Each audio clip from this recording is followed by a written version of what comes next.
isn't the teacher just going, in my limited experience and my cohorts and these communities, isn't the response of the teacher without that kind of training or an integrally informed consciousness that they always rationalize or interpret whatever they're doing? If they're throwing feces at you like a monkey, it's the Zen master throwing feces at you like a monkey, or whatever it is. And sometimes you do need poop thrown in your face or whatever, and it's appropriate in that moment, and it's the surprise, and it's maybe there is a little crazy wisdom here and there, but it feels like without the context that we're exploring here today, that it just reverts back to that automatic trump card.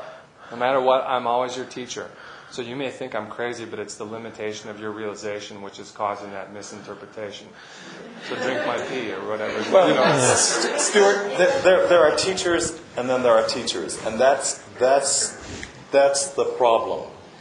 Some people are lucky or have the whatever the karma is, they are lucky enough to find a good teacher. Some people, unfortunately, find charlatans. They have the same name, teacher. So are you going to be my teacher? Fuck you.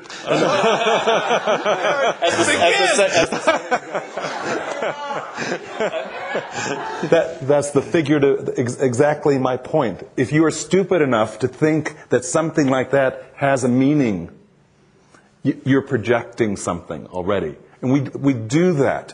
There's so much in the relationship with teachers that is based on some kind of wishful thinking or some stupid thing we read. We don't look carefully. Finding a teacher and having a relationship with a teacher, if one takes the spiritual path seriously, which is also an issue, is the most important thing that one can do in this life, and it requires the most care. So it's a process. Either there is a meeting of minds or there is not. Having said that, in the context of that, in the long run, it's better to have a spiritual leader who's integrally whole and well developed, so he can consciously impact his student and not out of personal pathology lash out, and you hope the result is. But by whose standard? Well, but just to, by whose standard? Well, the standard. By your standard? Of the emerging wisdom and science of this integral arena we're in. Oh, by another standard that you think is a good standard. It's not like that. It's about a relation. This is about a relationship. This part of it between human beings. I love these charts. I publish these charts. Okay, I publish these charts. Sam, excuse me, read Ken. my fucking charts out of this. I'm not gonna. I hear. I love the charts, but I don't want to hear them. Well, everyone makes mistakes. That's not a problem. But maybe that. Make mistakes? Maybe you said everyone makes mistakes, but clearly, like in the lines of development. Did you hear what I said? Everyone makes mistakes. So how do you know if the guru or the rabbi or the priest is Where making mistakes? I mean, that's the question. But it's the dilemma. Yeah. It's the dilemma. You have to find out. And you have to find. It's like. We are in an age where we like to blame someone else for our problems. Yeah, but Sam, there are problems. I don't think our issues as practitioners, if I could speak for all practitioners on the planet, is that teachers make mistakes. It's that teachers make mistakes and call them successes in teaching. Yes. And it's that misrepresentation. And what I'm saying is the world is full of charlatans. That's what I'm saying. That's all I'm saying. So on the one hand, we need to the most important thing is that we have to find this teacher and submit fully. But on the other hand, the world is full of charlatans, and good luck. What I'm saying is it takes some intelligence of your own, not somebody else's intelligence. You have to trust in that within you. I mean, ultimately, if you have a relationship with a guru, the only thing that the guru can point to is your inner guru, which not something outside. That a real teacher, that is what they do.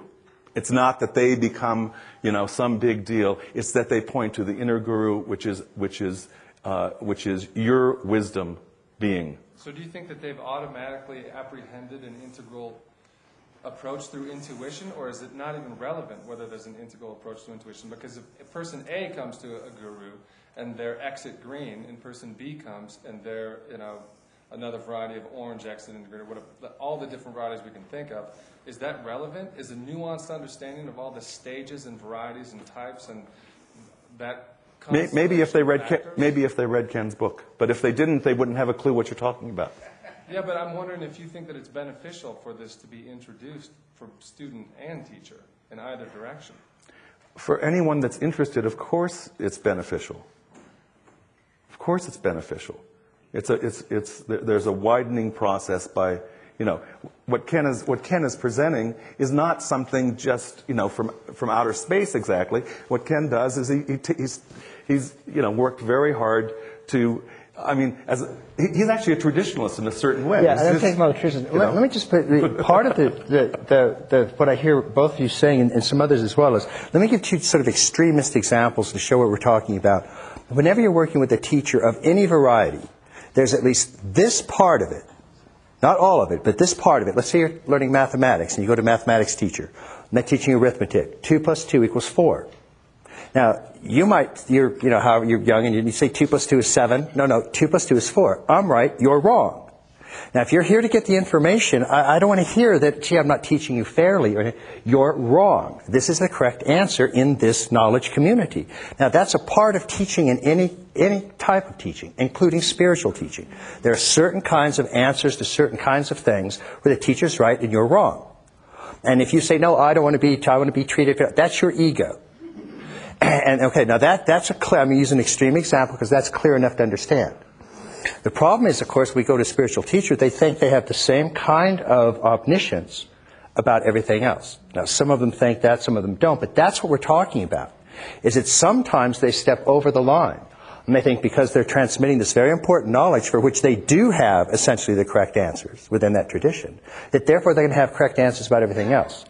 And often, just as worse, the student thinks they do and projects on to the teacher. And then the teacher all of a sudden finds him or herself going, what, your marriage? Oh yeah, of course I have the answer to that. Yes, marry Susie, not Rachel. And then you go, okay, they must know exactly what they're doing because they're enlightened. So it's all these gray areas is where people run ashore and get damaged horribly. And that's where we find so many of the problems in this culture. Sometimes it's sexual relations, it's money relations, it's power relations, and so on. So we can't go again to either extremes. We can't say, oh, the teacher's just my spiritual friend, and if they suggest that 2 + 2 is 4, I'll think about it. And I'll come back and let them know if I feel comfortable with that, And then it's like, oh, I don't know. How about 6? So much better that way. No, ego, and that's where you deserve a big stick at that point, right over your head. But then it gets murky, and that's all these difficult areas, and I don't think anybody has really good answers to that. But I think one of the things we're saying, an integral approach can help, but it's not a panacea, is it can help a teacher and a student get a sense of where the teacher knows 2 + 2 is 4. And there are certain categories and methodologies for which that practice is the best possible answer you're probably going to get.